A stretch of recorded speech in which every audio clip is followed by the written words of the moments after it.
आपण महाराष्ट्र राज्याचे मुख्यमंत्री होतो आणि आता उपमुख्यमंत्री आहोत.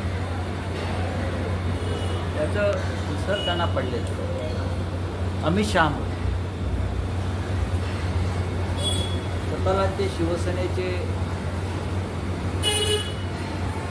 काय म्हणतात ते प्रमुख नेते वगैरे मानतात, पण ती शिवसेना नसून त्यांची शहासेना आणि त्याच्यामुळे त्या शहासेनेच्या संहितेत जागून त्यांच्या पक्षाचे प्रमुख अमित शहा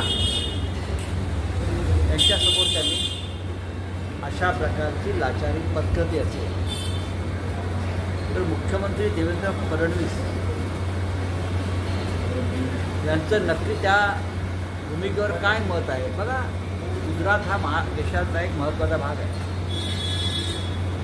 आणि बाळासाहेब ठाकरेंनी नेहमी सांगितलं महाराष्ट्रात आम्ही जय महाराष्ट्र म्हणू, पण पंजाबला गेलो तर मी जय पंजाब म्हणेन त्या राज्यात.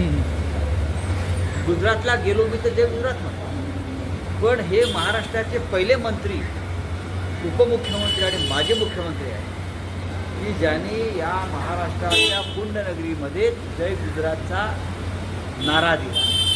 आम्ही जे म्हणतो की महाराष्ट्र गुजरातला विकण्याची प्रक्रिया सुरू झालेली आहे आणि त्याच्यावरती या सगळ्यांचे सही शिक्के आहेत. या स्पष्ट झालं हा महाराष्ट्राचा अपमान आहे. गुजरातविषयी आमच्या मनामध्ये कोणतंही द्वेष भावना किंवा चुकीचे विचार नाही आहे, पण महाराष्ट्राच्या मुख्यमंत्र्यांनी सध्याच्या उपमुख्यमंत्र्यांनी अशा प्रकारे आपल्या मालकाच्या समोर, शहांच्या समोर जय गुजरात म्हणणं म्हणजे त्यांच्या मनात नक्की काय चाललं आहे याचा. तुम्ही त्यांना डुप्लिकेट शिवसेना म्हणताय जय गुजरात म्हटल्यानंतर. ते डुप्लिकेटच आहेत. त्यांच्या पक्षाचे प्रमुख अमित शहा आहेत ना, म्हणून ते डुप्लिकेट नाही तर त्यांना आम्ही शहासेना असं म्हणतो. ही शहासेना आहे आणि आपण शहासेनेचे सरदार आहोत.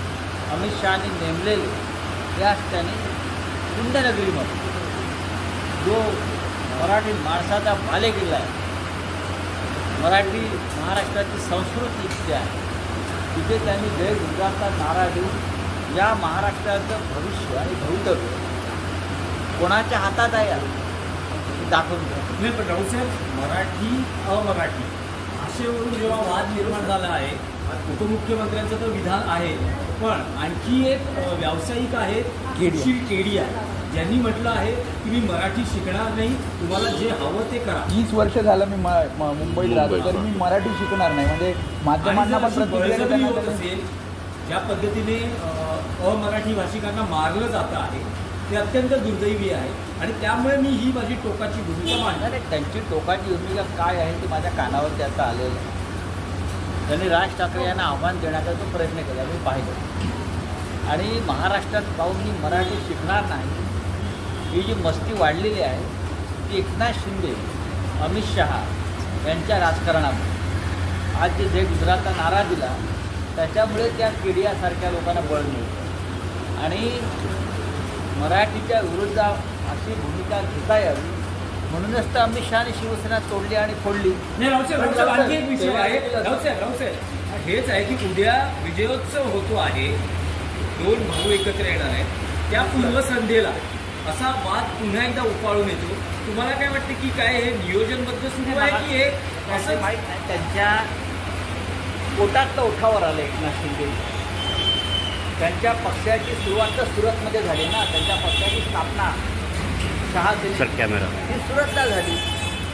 त्यांच्या पक्षाचा जन्म सुरतला झाला, त्याच्यामुळे त्यांच्या गर्भात आणि पोटात जे आहे सगळ्यांच्या ते बाहेर येतात. नवीन CEN न्यूज देश प्रदेश की ताजा तरीन खबरों के लिए CEN न्यूज को सब्सक्राइब करें और रहें पल पल की खबर से हर पल बाखबर.